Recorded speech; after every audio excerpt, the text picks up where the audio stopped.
Como sabemos, estamos a pocos días del estreno de una nueva temporada de What If, pero lo sorprendente del asunto es que será la tercera y última.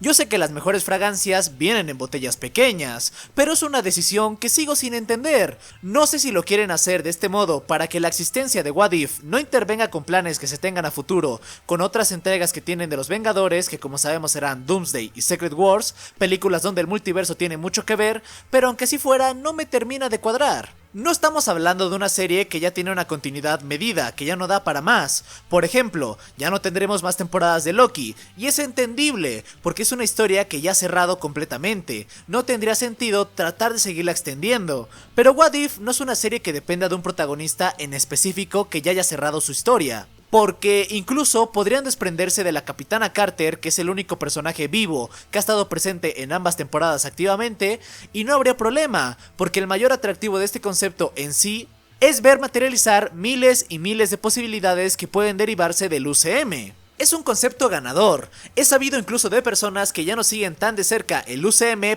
pero aún así ve la serie porque no necesita de más contexto del que se te da en cada episodio. Encima siempre apuestan por hacer historias redondas que pueden explicarse en máximo 2 episodios. Aparte, es una serie que de cierto modo ha desperdiciado bastante algunos capítulos.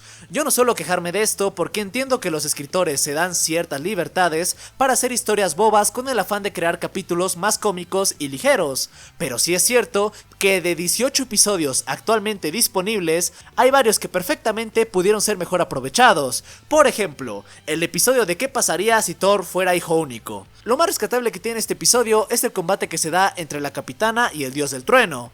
Pero de ahí en fuera es un despropósito. Igual el episodio de Happy salvando la Navidad de la segunda temporada. Y otros muy olvidables como el de Killermonger y Nebula uniéndose a los Nova Corps, que ni me acordaba que existía ese episodio, imagínense. Eso sin mencionar el episodio de Marvel Zombies que a muchos nos ha dejado bastante a medias. Pero bueno, ese tema lo discutiremos más ampliamente en otro video.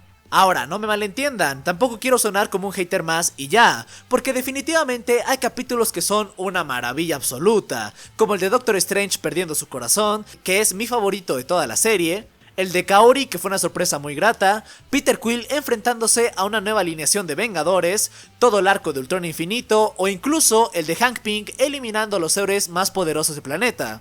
Son episodios que destacan muchísimo, y justamente hacen lo que todos queremos ver, desviar el curso natural de las cosas para ver algo que en la línea actual no veríamos ni de broma.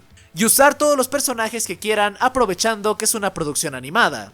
Algo que quiero hacer en este video para evidenciar el potencial que se tiene con una serie como What If en cuanto a historias por contar, sería que repasemos brevemente títulos que se volvieron icónicos de esta línea de cómics, tramas que se grabaron en todos a tal punto que siguen siendo mencionadas actualmente o que de alguna forma terminaron volviéndose canon en algún universo. Al igual que mencionar títulos que quizás no son tan famosos pero siguen demostrando las locuras que pueden verse en una antología que se dispone a presentar propuestas interesantes con estos personajes. Considero que si se habla de What If, no podemos pasar por alto la historia de qué pasaría si Spider-Man se vuelve parte de los Cuatro Fantásticos. De hecho, esta sería la primera historia que se nos presentaría en los cómics de What If. Al igual que en la serie conocemos a Uatu, el vigilante, presentándonos una continuidad diferente a la del 616, una historia donde Peter Parker, poco después de tener su origen como Spider-Man, decide que una buena forma de lucrar siendo un superhéroe sería uniéndose a un equipo ya consolidado como los Cuatro Fantásticos. A partir de aquí vemos cómo sería la interacción entre estos héroes, y cómo Reed y Sue deciden que tener a alguien como el Arácnido en el equipo podría ser bastante útil, aceptando la propuesta de darle un salario a este héroe con tal de que sea parte de ellos. Vemos momentos increíbles, como a Peter revelándole su identidad al equipo para que puedan confiar en él.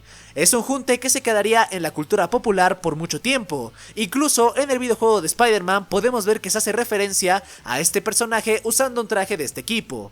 Siguiendo con el cabeza de Red, también existe un What If que explora cómo hubiera sido la vida de este héroe si Ben Parker no hubiera muerto, y ahora fuera la tía May quien murió por la irresponsabilidad de su sobrino. Desde la premisa ya te surgen muchas dudas. ¿Cómo fue que murió la tía May en esta realidad? Resulta que esta vez ella fue quien confrontó al ladrón que entra a la casa de los Parker y no Ben, siendo la víctima que atormentaría a Peter por no haber llegado temprano a casa ese día. Alejándonos de Spider-Man, también tenemos un What If que explora las consecuencias que habría tenido Logan al matar a Hulk en su épico primer encuentro en los cómics, que fue la primera aparición de Wolverine en las viñetas, siendo una historia emotiva que desencadena y expande el debate sobre si Hulk era más un héroe o una amenaza, y si Logan hizo bien en acabar con él. Este me encanta porque toma un punto de partida muy icónico en los cómics, el combate legendario que tuvieron estos dos héroes. En otra historia parecida, conocemos un universo donde el villano Chacal convence a Punisher de acabar con la vida de Spider-Man, siendo otro debate intenso sobre si el trepamuros era un héroe o una amenaza para el ciudadano común. Frank arma todo un plan para acabar con él, y la culpa le remuerde cuando descubre que solamente era un joven fotógrafo del Daily Bugle que peleaba contra el crimen. Como dije, también hubieron títulos que después inspiraron ideas que se tomarían con más seriedad en universos oficiales, como el qué pasaría si Jane Foster encontraba el martillo de Thor, que daría pie a la creación de Mighty Thor en un futuro.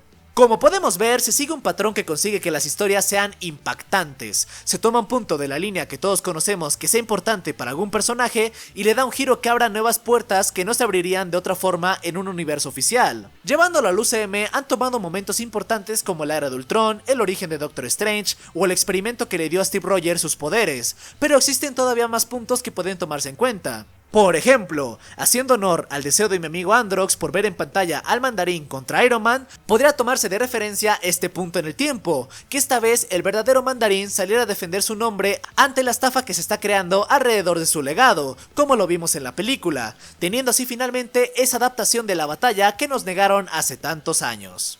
Algo que todos hemos pedido es ver qué hubiera sucedido si en Infinity War hubiera desaparecido la otra mitad del universo, ver cómo se hubiera resuelto las cosas si los 6 Vengadores fundadores hubieran desaparecido y héroes como Spider-Man, Strange, Black Panther, los Guardianes de la Galaxia fueran los protagonistas y encargados de remediar la fechoría de Thanos. Ahora, yo entiendo que usar a Spider-Man en este tipo de historias es bastante complicado, porque siempre se va a tener este pleito eterno de los derechos entre Disney y Sony, pero creo que a muchos nos gustaría ver un universo donde Mysterio hubiera ganado. ¿Se imaginan? No más porque Spider-Man se puso trucha al final, pero este vato tenía todo un plan de vida, tenía pensado deshacerse de Nick Fury y Maria Hill, y prácticamente lo que quería hacer era tomar dominio mundial poco a poco. E incluso podríamos verlo combatir con otros héroes que se opusieran a su intención de ser el nuevo defensor de la Tierra.